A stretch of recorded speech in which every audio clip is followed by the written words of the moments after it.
Hello and welcome back. I'm Randy Newbert from Voodoo Effects. In today's tutorial, we'll be talking about light strip and its many applications in model lighting. So let's get started. Okay, so let's talk about light strip.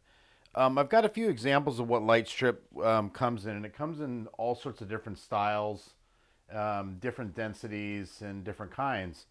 So what I'm going to show you first is here. This is a high density style LED strip. These have a positive and a negative lead. These are all that need to be connected in order to go directly to power. These are great if you're looking for a very close range and very intense light. These are very densely populated onto the strip and are pretty easy as far as application goes, and they can go anywhere.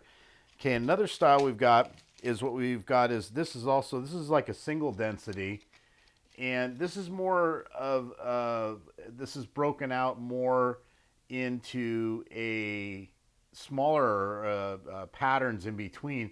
So these are spread out a lot longer along the line. These work really good too if you're doing some kind of an effect where you need to have a big string of lights, but yet you want them spread out a little bit. And these look great against diffusion. Same kind of setup. They have a positive and a negative connection. And I will be going over this about how we wire one of these together. Third of all, and this is probably one of my most favorite style, this is an addressable LED style. And these are all 50-50 or a 5mm style LED strip. In this style, this one has individual addressable LEDs, so each one of these lights can do a different pattern, trick, or flash, or it could be a fading effect, but they're individually controllable, so the applications are just endless. And this one is about a medium density style as far as the actual spreading of the LED itself. And again, I kind of go over a little bit about how we make the connections on these. So let me switch over to the bench cam and show you how we solder one of these up. Here we go. Okay, so we're back here on the bench cam, and I've got the piece of lighting strip here. I cut this small section out. These are available to be cut every 3 LEDs to any desired length. So basically, I've just cut this down to the 3 that can be powered. You cannot power 2, you cannot power 1, but you can power all 3 together, and or have them in any length or whatever it is. But it's 3 of these are designed with the transistor set up on here to operate. So anyway, basically, I've gotten a lot of people ask me about how do I go about soldering strip together and actually getting this connected to a piece of wire. And it's really basic, but the main thing you need to always follow here is we need to solder it in a certain way. Now I'm going to zoom in here a little bit and get back down in a little bit tighter so I can kind of show you where and how we go about doing this. So let me come on down here a little more and wait for I get a little focus. Okay, so here we've got the strip, and in this one I went ahead and I pre-tinned one side, or soldered 2 solder balls on each side of the strip. And this is how you prepare the strip for the wire. There really isn't any other method. If you try to do it one at a time or try to do them together at the same time, you end up usually not getting a good solder joint, and they just kind of just fall off, so that you never get good contact. So anyway, so what I'm going to do here is I'm going to set this up, and the first thing I did was I already pre-cut a little piece of wire. So I've got a little piece of wire cut up, and I just cut the ends off just and expose the bare wire.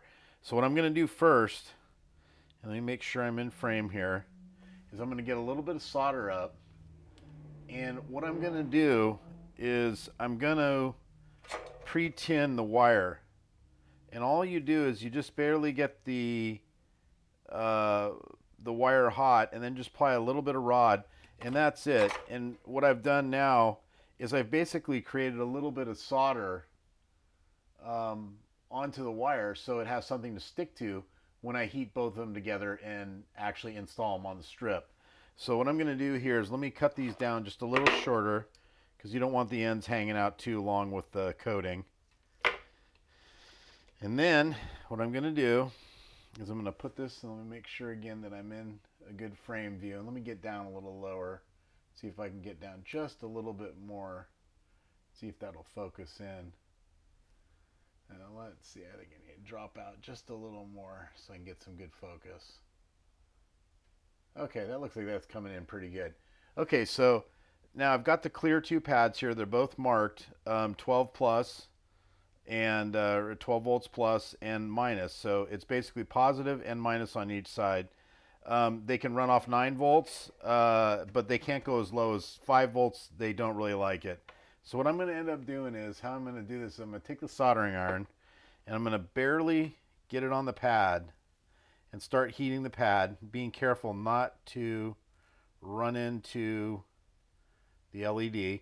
And that's it. And see, I've got that little blob on there now. And you don't want to overdo it. You just want to get a little on there like that. And then that makes a nice, good, clean spot for the actual wire to go on. So in this case, I've picked the red wire as positive, so I'm going to make sure that I get the plus side on this side. And all I'm going to do is I'm going to hold it right up close to the pad. I'm going to do these one at a time, and I'm just going to heat the ball up and just drop the wire right on there. I'm going to let it cool a little bit so it gets on there. You know, you don't want to overheat them. And then I'm going to do the same thing with the negative side. I just got to stretch it out here a little bit. And I'm just going to just barely touch the solder ball and let it cool. And that's it. That is a completed soldered piece of strip. And again, these are really easy application. They can do a lot of good bulk lighting for a lot of backlighting things. Engine effects and features, they're great. So basically at that point you want to test this, and just to make sure that you've got your pads right. And so in this case, and then these also too, let me just go over this. Say like you want to continue with another section and you want to go farther. So what you do is you're going to tie in to the positive and the negative side over here, and then just continue along the chain. As long as you keep the positive and the negative orientation as it is on this side, you can run multiple daisy chain these together and hit multiple areas, and for lighting. So anyway, so that kind of takes care of that. And I won't go through a test on this one because I know it's going to light up, but that's how you solder a piece of strip. Now let me show you one other one too, is just so everybody knows, because I use these a lot. In this case, in this style RGBW or RGB style addressable LEDs that I have here, these have 3 positions. And in this case, and I use these a lot in our applications because I have a lot of control over what I can do with the strip. And I can individually address 1 LED, 2 LEDs, 3 LEDs, and I can have them change colors or flash, or they can do all sorts of neat little tricks as well. But in this case, this one has what we call a ground wire, just like the other strip. And then they have a positive side on the outside, which is, in this case, this style strip is run by 5 volts, so it requires less forward voltage to run the style strip. And then in the middle, we have the data wire. And so what it does is these 3, it's got positive, ground, and data wire. And the data wire is what controls what the features do throughout the program. These are only driven used for programmed circuits like Arduino's style, or anything that has to do with that kind of, what's got a processor and a program that's written for it. So this, but this again, I use these a lot in application, and again, it's the same application. You put a dot on each side of solder.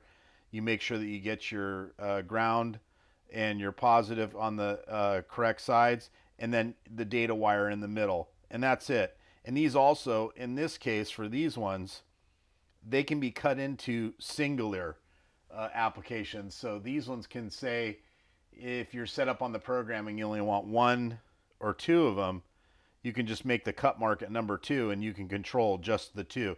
But that's all set up in the programming. So anyway, so that's your basic strip tutorial, and I'll go over some more things in the future on how we use strip and where we apply it. But this is the basic guide at how you solder up strip and their useful functions and features that you can use in them. So anyway, so till the next video, thanks for watching, and please subscribe, and we'll see you then. Thank you.